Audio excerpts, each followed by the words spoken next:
Good afternoon, and welcome to Memoria Academy's inaugural community lecture series. My name is Mr. Mitchell Hawley, and I have the privilege of serving as the headmaster of Memoria Academy. At Memoria Academy, we are committed to the pursuit of truth, goodness, and beauty through a classical Christian education. Since our founding in 2006, we've sought to cultivate wisdom and virtue in our students by immersing them in the great ideas and the great works of Western civilization. It's a mission that we take seriously, and we know that it flourishes best in a community that loves learning. And it is with that spirit in mind that we launched the Community Lecture Series, an opportunity to come together twice a year to reflect on the principles and ideas that have shaped the classical tradition.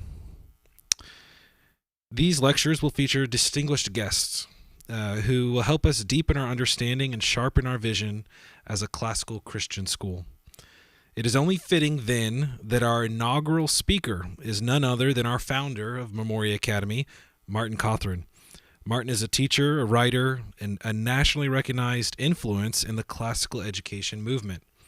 He is the author of our Memoria Press Logic program, and he has written extensively on the topic of classical education and the liberal arts. More than that, Martin has been a mentor and a guide to countless students and educators, always reminding us why this work matters and what it is ultimately for. This afternoon, he'll be speaking on the purpose of a classical education, a topic that goes to the very heart of what we do here at Memoria Academy. It is my hope that you will find his words both thought-provoking and inspiring. After his plenary, stay tuned. Martin will join me here in studio for a few questions. Please join me in welcoming Mr. Martin Cothran. Thank you, Mr. Hawley. He mentions that he is having me talk about the purpose of education, what education is for. And he reminds me that I am the founder of this institution, which sometimes I forget, partly because it was such a long time ago. And I'll be talking a little bit about that and about what it was like when we first started the school, which is very different from the way it is now. But I want to start talking about this question: what is education for? We always assume we agree on that whenever we have educational discussions, but it seems to me that whenever we have educational discussions, we realize that we don't agree on it. We don't agree on the purpose of education, which is arguably the most important thing about education. And the reason we know this is by simply listening to the conversations that we often have about education. I commented somewhere the other day about the fact that most education discussions have very little actually to do with education. We talk about all kinds of things. We talk about money or staffing or, retirement plans or whatever it is. And these things are essential, but they're not at the core of the mission. We don't hear many discussions when we argue education policy in a public way about literature or history or philosophy or science, which are the things that presumably we are teaching to children. And yet it's those first things, the actual subjects and skills that we're teaching, that we're actually supposed to teach, and what education is really about. It's sort of like having a car.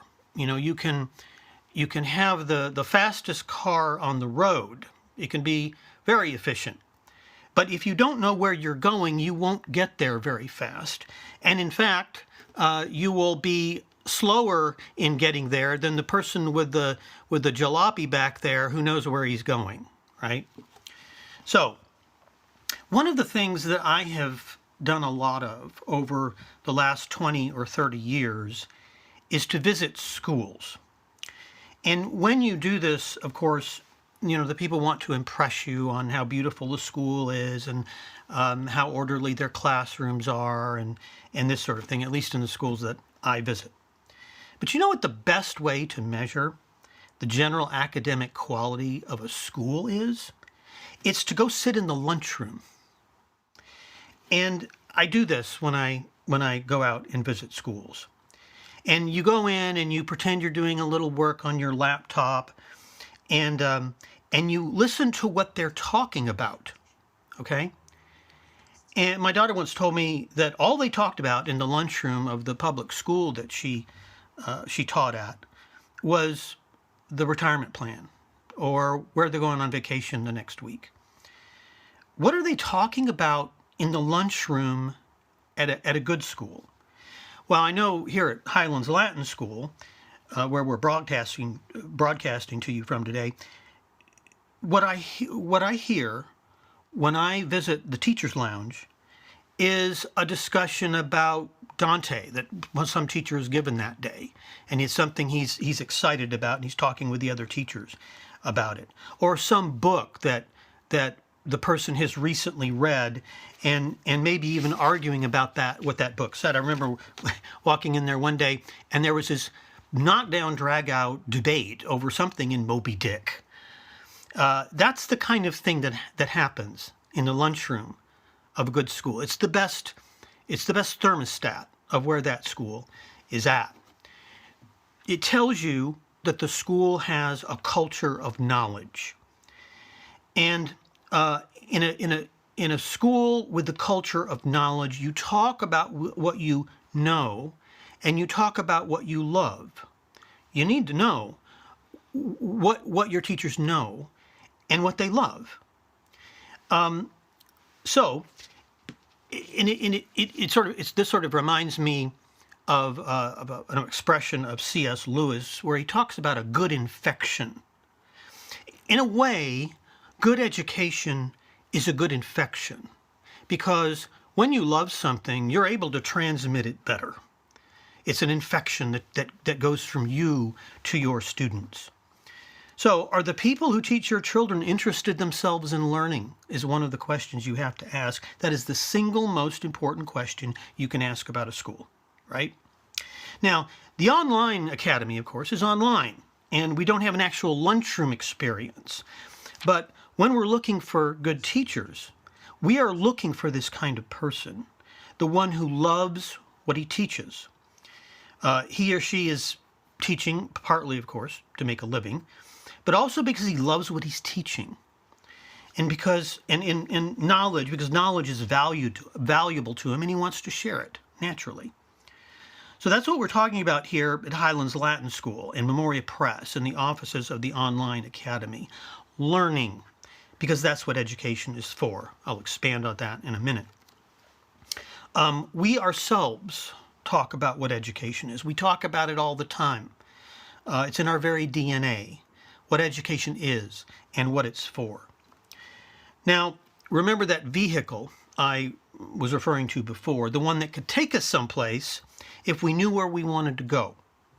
So let me just say a couple things about the history of the Online Academy, because I did, as Mr. Hawley mentioned, I did start this, and I think it was in 2000 or 2001. And if those of you who are listening to this talk are old enough to remember back that far, technology wasn't to the point that it is right now. I'm standing here in a nice studio, and I'm looking right at Mr. Hawley in the screen. I don't know if that's to intimidate me or what, but the ability we have now to do things far exceeds what we had at the beginning. So, you know what our platform, quote unquote, was back in 2000 or 2001? It was text chat. We started the Online Academy with text chat technology. I'm not joking about that. Now, you can imagine, or maybe you can't, what that must have been like. And you know what? I have former students who have children of their own who are in school, and they come up to me at conventions and they tell me how fondly they remember those classes and how much they learned, even in a text chat environment. The car couldn't go very fast, but we knew where we were going, and we were able to get there. So And we were able to get there because we knew what education is. We didn't have the greatest way of delivering it online at the time, but we knew what we wanted to pass on to our students, and we did it. Our roadmap to a good education begins with a good definition, a definition of what education is, and that requires knowing what a good definition is.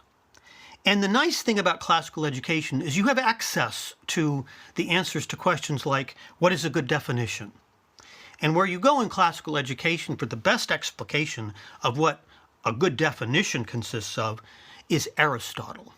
Aristotle. He defined definition. And he said it was the answer to 4 questions. First, what is the form or pattern of a thing, right? Second, what is that thing composed of? Third, how did that thing come about? What caused that thing to come about? And fourth, what is that thing for? The topic of our conversation today. And what's interesting is that is which of those, he said, was the most important question to ask. And you know which one it was? It was that last one. What is a thing for? What is its purpose? Because that determines all the rest. And part of the lesson I want to communicate here is that that is absolutely true in the case of education. It is the most important question, what education is for, what its purpose is, in order to determine how you do it. That's going to determine all the rest. That's why this talk is called, What is Education For? And the irony, of course, is that that question is almost never asked in education discussions. But we're going to ask it and hopefully answer it. As I was thinking about what I was going to say today, I wondered how AI would answer this question, right? We're all talking about AI, which is the acronym for artificial intelligence. And I asked somebody the other day, I said, is artificial intelligence the opposite of authentic intelligence? I don't know. This is the debate we're having. So I typed the question into Google search. What is education for? And I thought maybe it would write my speech for me today.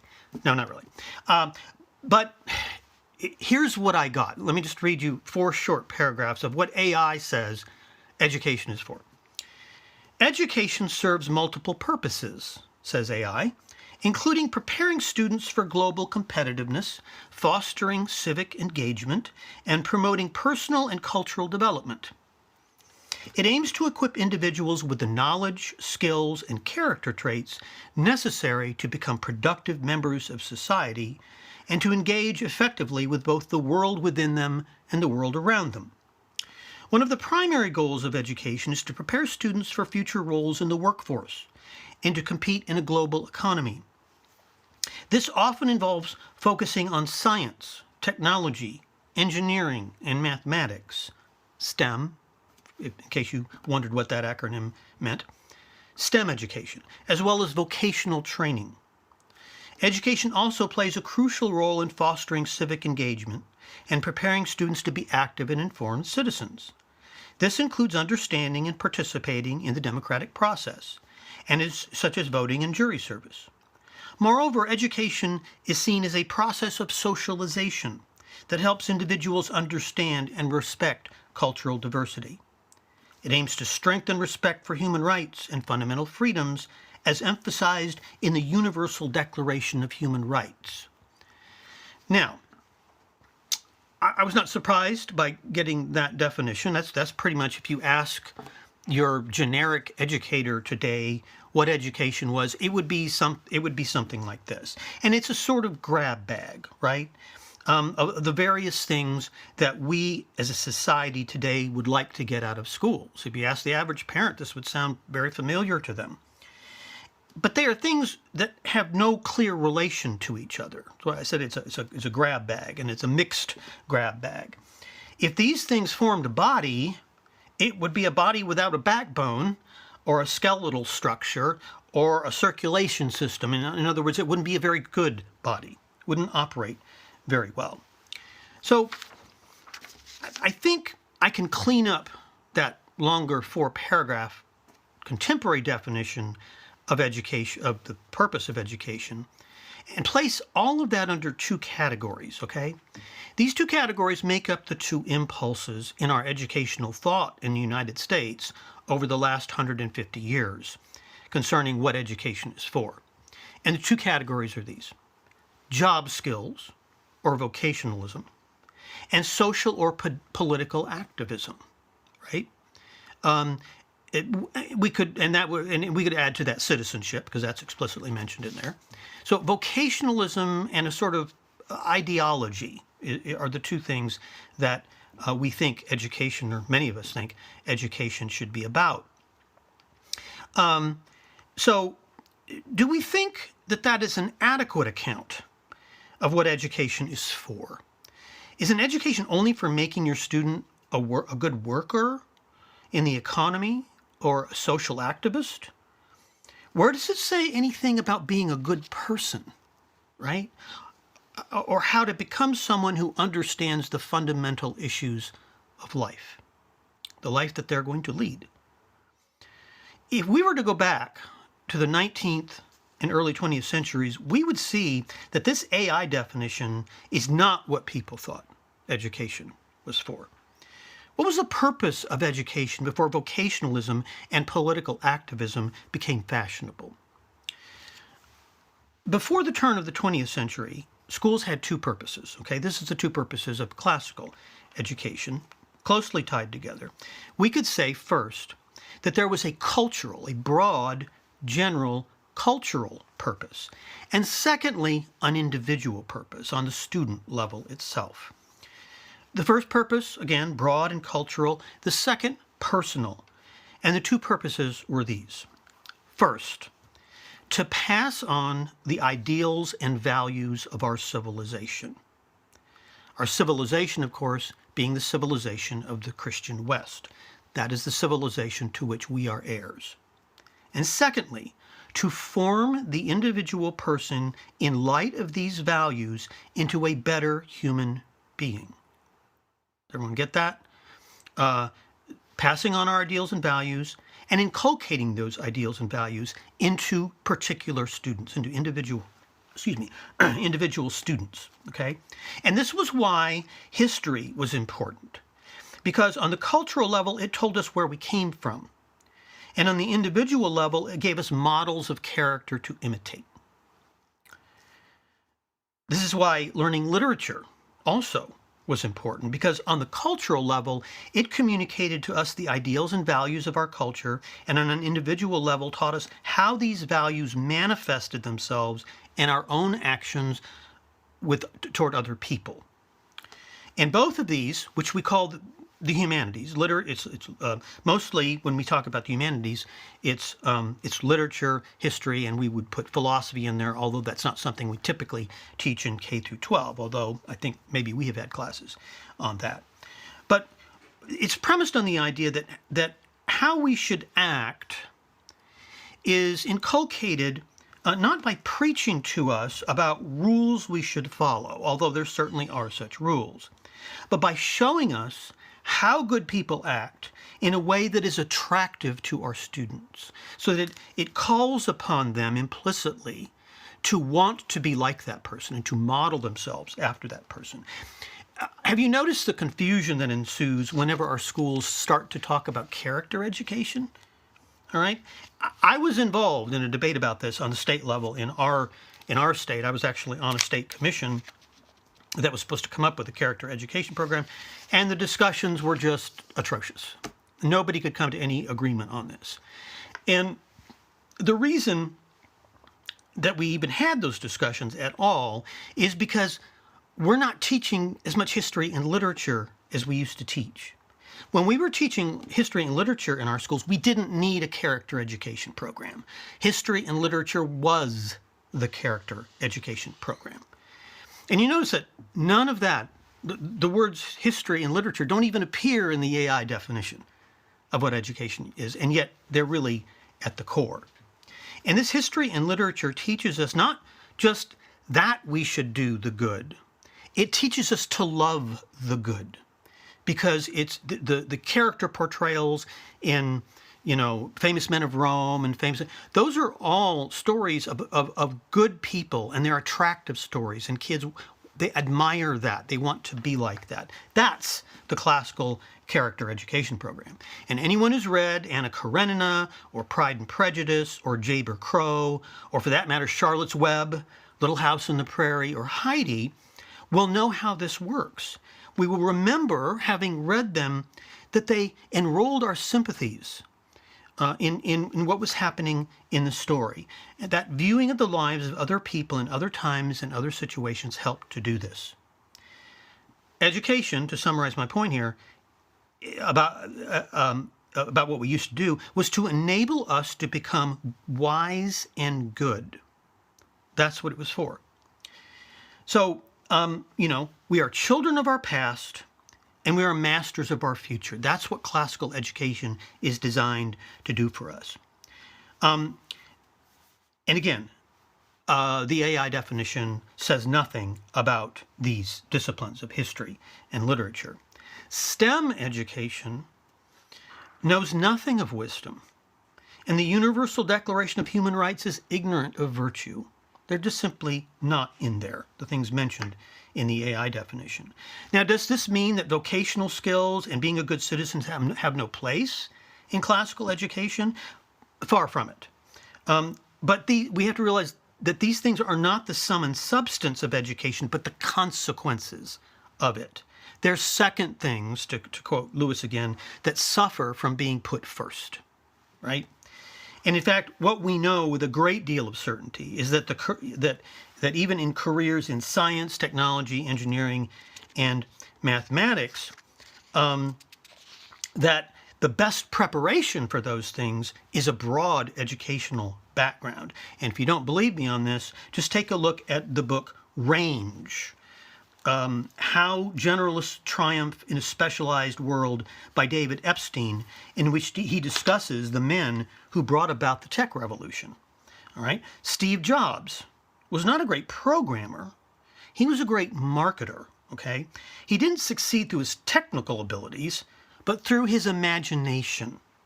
Steve Jobs knew before his own customers did what they would buy.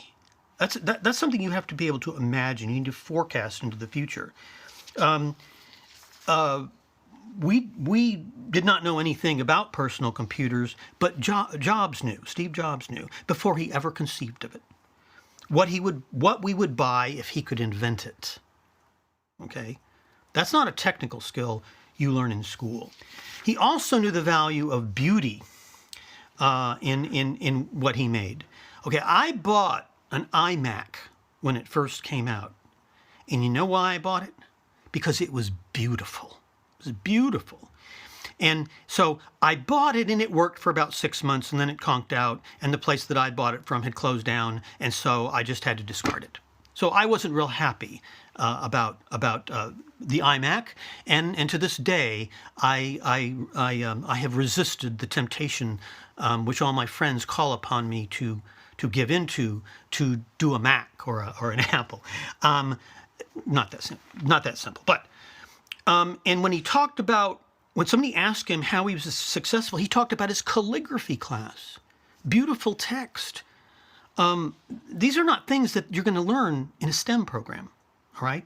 Mark Zuckerberg, people do not know this, no one wants to talk about this, was fluent in Hebrew, Latin, and ancient Greek, and could read and write Greek and Latin before he got to college. That was Mark Zuckerberg. That's about as classical as an education as you can possibly have. He loved Homer's Iliad and Odyssey. Mark Zuckerberg. My youngest son, talking about examples here, was a philosophy major in school, yet he worked his way up to chief financial officer at a construction company in his mid-20s. He never took a business or accounting course. My second son, I don't think he even knew what debits and credits were when he took the job, as a matter of fact. My second son majored in exercise physiology with a minor in philosophy. He was a soccer player. He's now a principal software developer for the U.S. Soccer Federation. He had only one computer course in school. My oldest son majored in philosophy. He took a law degree. He started a law practice, hated practicing law, shut it down, started a software business. In addition to being an amateur scholar in the study of St. Thomas Aquinas and Bernard Lonergan, he is now principal software developer for Comcast, a top 40 company. He never had a computer science course. I don't think he even had a math class. Okay? All three of them were broadly and classically educated. They can talk about computers, but also they can talk about the deep and meaningful issues in life. In science, all the great modern scientists, the early ones, Isaac Newton, Galileo, Kepler, Brahe, to the revolutionary scientists who discovered relativity and quantum mechanics, Albert Einstein, Niels Bohr, Watson and Crick, read their biographies. All of them were classically educated, all of them. They were not only taught history and literature of their cultures, they studied Latin and Greek. They were better classically educated than the most classically educated people today. These were the scientists. Today, science and technology occupy what David Epstein calls parallel trenches. They're all so specialized that they don't talk to each other, and this is causing problems in the sciences because these people are not generally educated. And one further thing about that is that that 9 out of 10 tech people I talk to about this agree with me on this, right? They usually hire the most intelligent candidate, whether they know the tech aspect of it or not, because they can teach that to them. They can't teach the broad general background to them, but they can teach the specified skills. When I was in banking a number of years ago, I was in a hiring position, and I realized later I always hired the most articulate candidate, no matter what his background was. If they had spent 4 years in banking, but they couldn't speak to me very well, or were clearly not intelligent, if that's one candidate and the other candidate is someone who has no banking experience, but he's articulate, I hired the articulate guy. And that's apparently what happens in the tech industry as well. What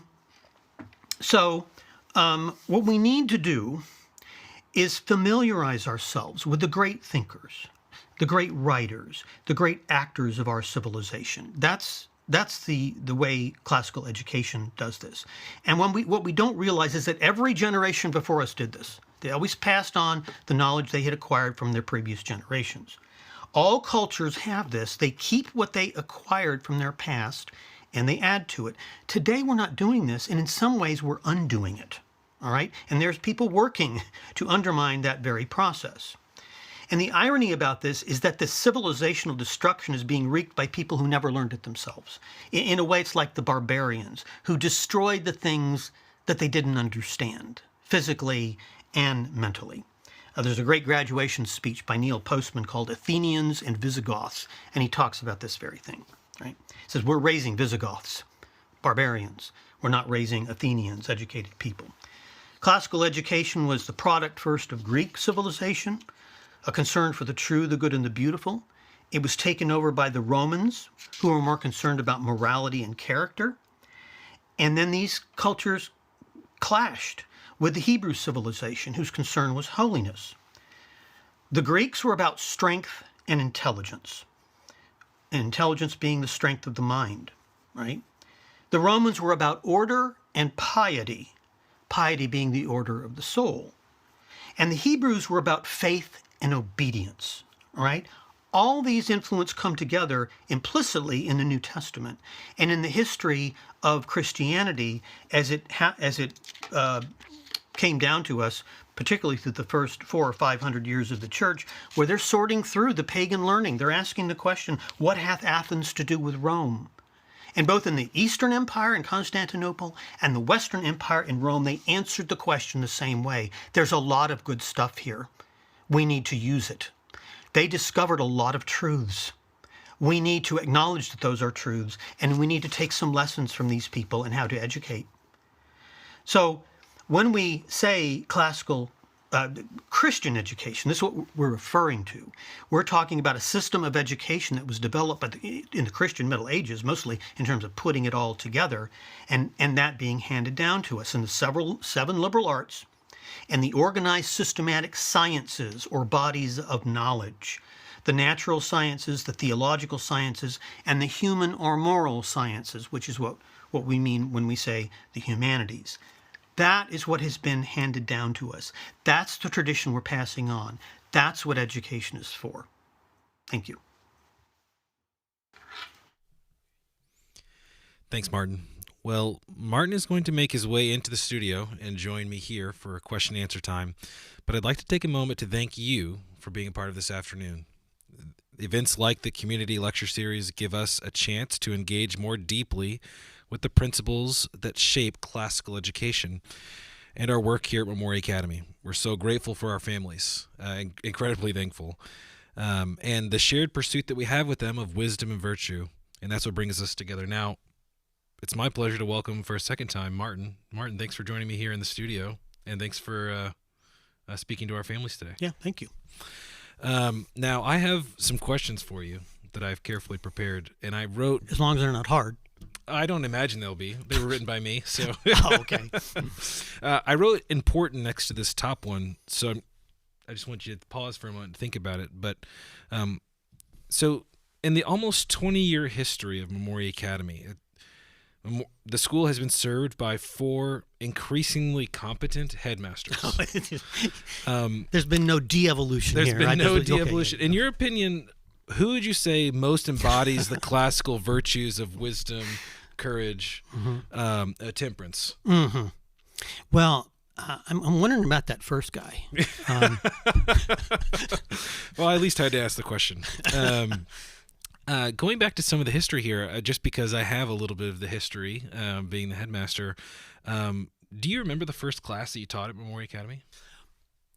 I don't remember. I don't know if I remember the very first class, but I do remember the first classes. I do remember when we started, and we were in an office building where there were other businesses, and there was just a handful of us, and there was some big screen, single unit computer, and I just remember texting, that it was like I am chatting, right? Yeah, just chat, just a chat text, and I think back on that, and how in the world? How did you get anything done? How did we get anything done?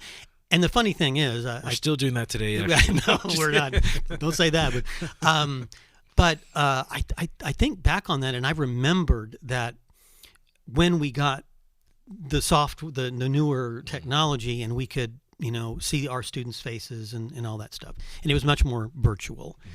That really the discussions of books, in one sense, were not as good. And so actually what I did at one point, I did it for a year or two, is I went back, I called it Socratic time. And we went back to text chat. Because I could see like some comment a student had made, and I could say, oh, Johnny, you said this. Yes. Let's talk about this for a minute. Yes. I could see it. Whereas if it's just audio and somebody says something, you have to, if you don't write it down, that kind of gets lost. So it was workable in some ways. It's amazing. Well, do you remember the most... you taught a number of classes that we just don't offer anymore, that probably only you could have taught. Like I said, there's been some degradation. Well, some of them were maybe not for a popular audience. Maybe a few of them. Do you remember what any of those classes are? Well, I do remember a class, Cheryl Lowe, our founder, she had this idea. She wanted me to teach a class called A Christian Response to the Modern World. And I've actually thought about trying to see if we could bring this back, because it was it was more contemporary philosophical and literary books, some written by atheistic writers, The Stranger by Camus and Jean-Paul Sartre's short story The Wall. Yeah. And then we would read the Christian responses to those types of positions. And actually it was great. I really liked that class, and my students really liked it, because it's great if you have somebody who can guide you through books that disagree with you, and that you can appreciate what they're saying, because some of these writers are very good writers. Yes. And you can appreciate their virtues, if you want to put it that way, but still you can analyze them and see where they come up short. Yes. And I think that's a valuable skill to have. Right, right. Especially with modernistic literature, which students are going to face. Yes, they are going to face that. I mean, I don't think you can do a master's in literature today without reading Ulysses. Right. Which is. I tried. I've never known someone to enjoy that experience. So I guess what I'm hearing is, and I'm wondering, I'm looking for a commitment here on air. It sounds like you're going to commit to coming back to Memoria Academy and teaching at least one class next year. Did I do that? Yeah. Well, I actually have to stop and say I'm just joking. I felt my inbox getting heavier asking for registrations for that class. Well, we can talk about it. Who knows? So, as normally happens whenever you and I banter, I had a list of questions that I was going to ask you that you proceeded to talk about most of the time. I did. Yes. In your speech. So one of the questions though actually had to do with AI.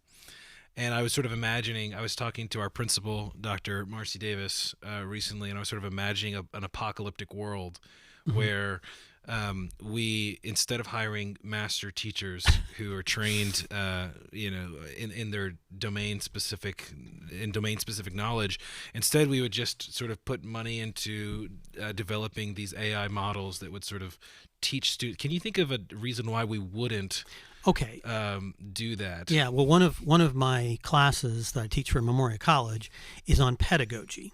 All right, and one of the things, how to teach, how students learn from a teacher, and one of the things I point out is Aristotle's a concept in Aristotle's rhetoric, which applies just as much to teaching as it does to persuasion, and that is ethos, logos, and pathos.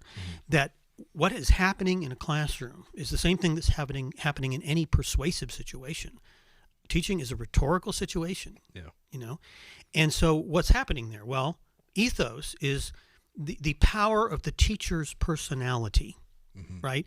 I mean, I remember a lot of students, it was mostly girls because I guess most of our teachers when I was young were female, but they would admire that teacher so much they wanted to be like them when they grew up. Right? Yes, there's a magnetism that an instructor has, and if you can enroll that in teaching a subject, that becomes even more powerful. There's logos, which is how you present the material. Are you presenting it competently in a way that a child can understand? Yes. And then pathos. Are you able to enroll that student's emotions, his entire soul, in what you're talking about? And not all teachers can do all those things well. Let's admit that. Yes. But if you put computers in charge, all you've got is logos. You have no ethos, and you have no pathos. You're never going to want to be like the teacher. You're never going to want to be whatever brand of computer that. That's not what's happening.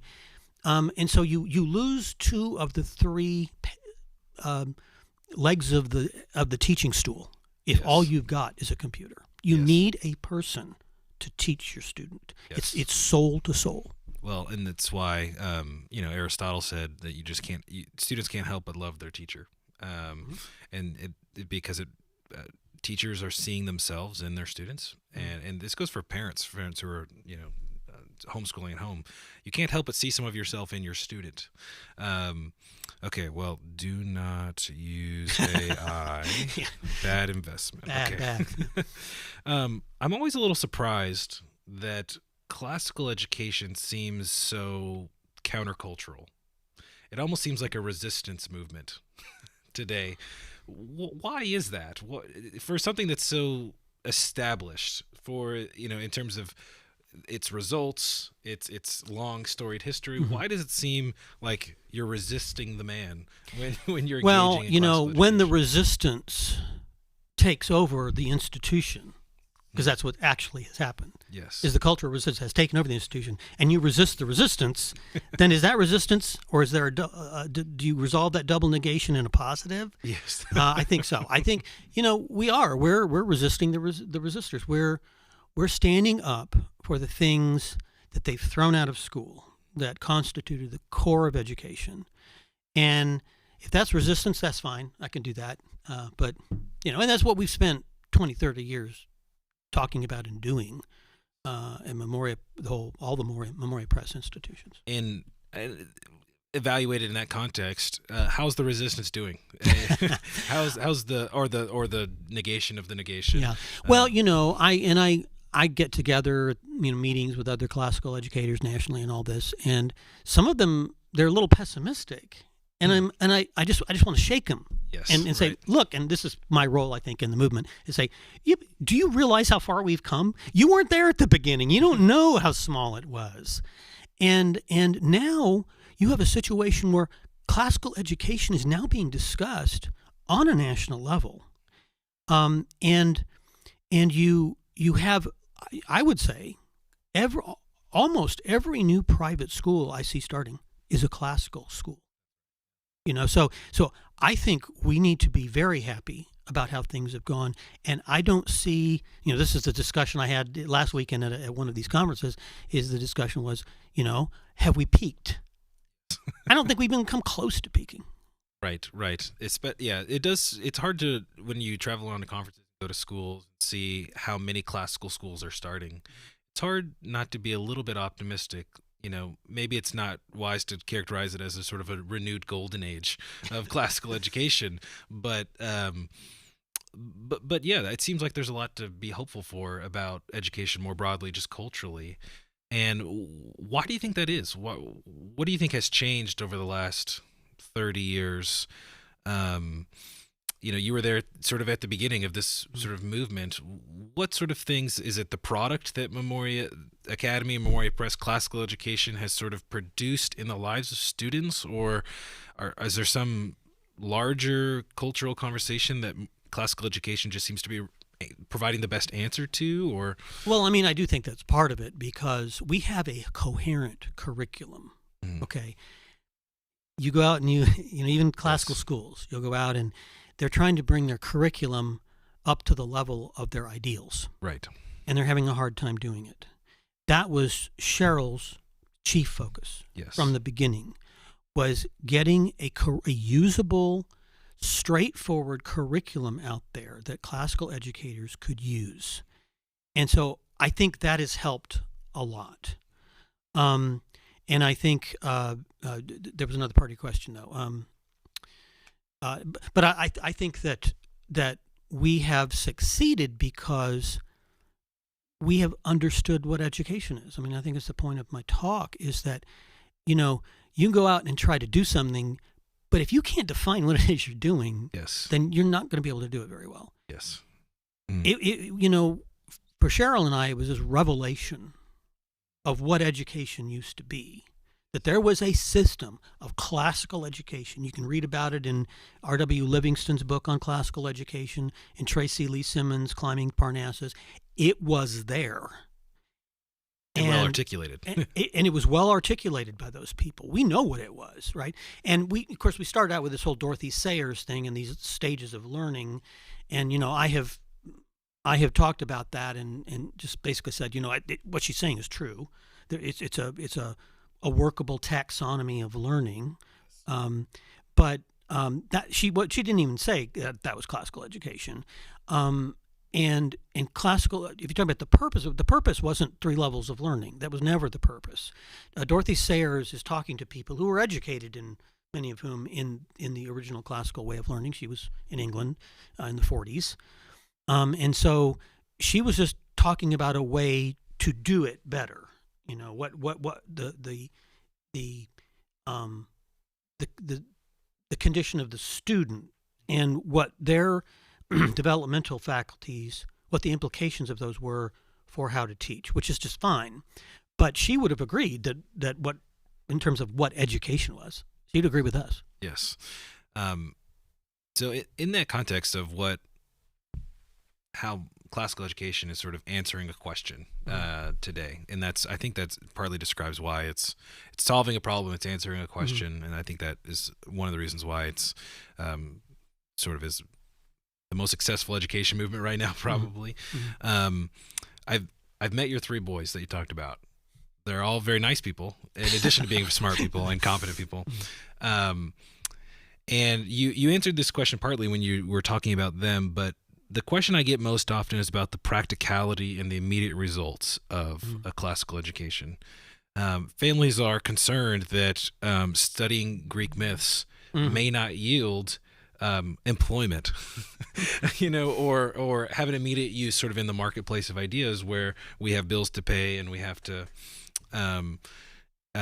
we have obligations to meet, and we have, we're building things out there in the world. Who cares about what Marcus Aurelius said about X or Y? So there seems to be, at least proposed as a problem, this question of utility towards classical education. How do you address that concern that a classical education isn't practical enough for today's students? Yeah, well, of course, I did mention my boys, and I look at them, and we're a very close knit family, and they're all best friends, and yes, and they, my youngest son Tim, he started work at a construction company, and he and I were just talking about economics the other day. Oh, were you? Yeah. Yeah. I mean, he is. They put him in charge of the mulch business they had. They put him in charge. It's a pretty big company for a regional company. And then one day, he got called in and said, "I've got a job opening, and wondered if you wanted it." And it's what it is. It was CFO, Chief Financial Officer. Like I said, I don't even know if he knew what a debit or a credit was, but he was smart, and he had done everything he had been assigned, and he had done it well, and he worked hard. He was smart enough to figure out problems. Did some crazy things but it highly amused his boss, and so he's just a better and he loves reading. And he loves books, and we discuss philosophy and literature, and it's not just the practical utility of it of getting a job, which if you're a more intelligent person, it's going to be easier to get a job. Man, that's the bottom line. But it's what are you going to be able to do in your free time?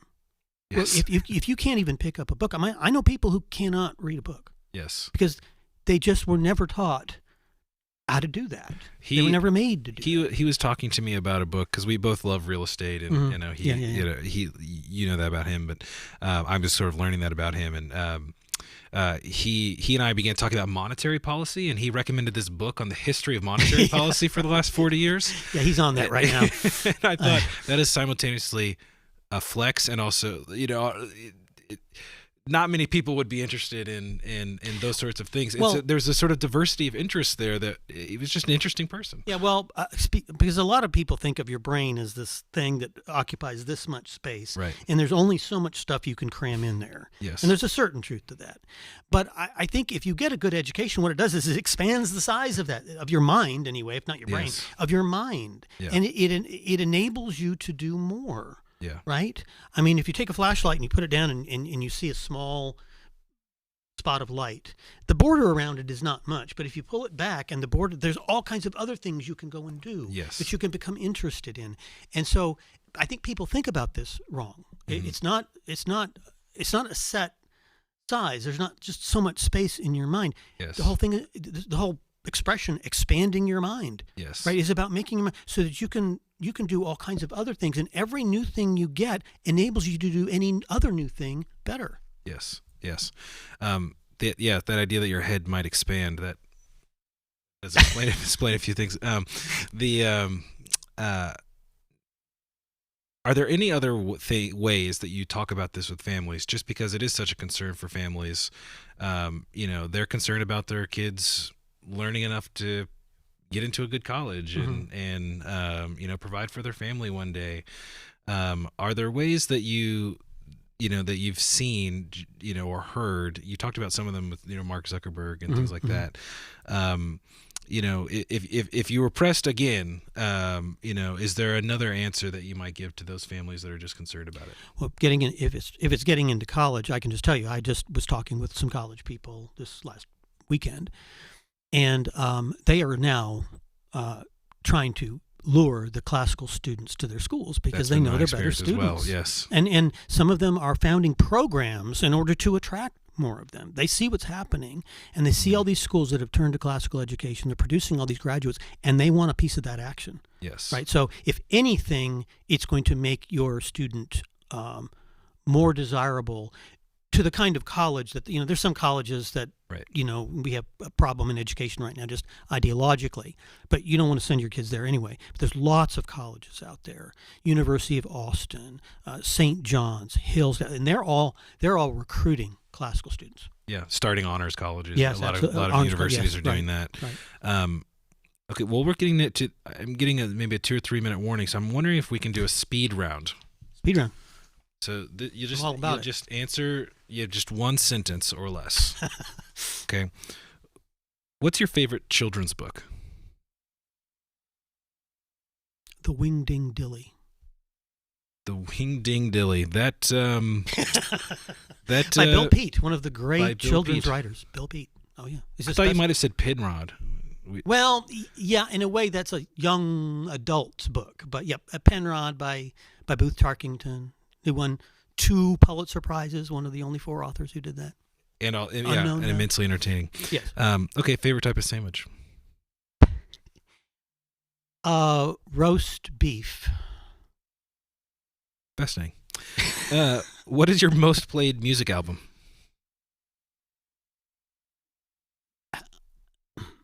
I'm listening to Solas right now. It varies, but this I love Celtic music, and Solas is my favorite. I've seen him live twice. I love him. Yeah. Is this like Celtic rock? It's not Celtic rock, but it's just high energy Celtic music. I thought you Violin, guitar, no drums, you know, but other instruments, flutes, and they're awesome. Yeah. No follow up. What's your favorite ice cream? Chocolate. Of course. Rocky Road. Oh, interesting. Rocky Road. The complexity. Yeah. Well, Martin, it's good to get to know you a little bit. You and I shared an office for about a year and a half. Mm-hmm. I remember it. That was when we became frenemies, I think. Yeah. And I remember that eventually they just had to put us in different offices so that we could get work done. That's right. That's right. Yes. Thanks for joining us. Thanks for being a part of our community lecture series. Thanks for being the first inaugural speaker. Thanks for founding Memoria Academy, and thanks for helping shape the work that we do here. All right. Well, thank you, and go Memoria Academy. Yeah, and thanks as well to all of you who've joined us this afternoon. We hope that you'll continue to participate in the life of Memoria Academy through events like these and for future community lecture series. If we can be of any service to you, don't hesitate to call us or shoot us an email. Thanks again, guys.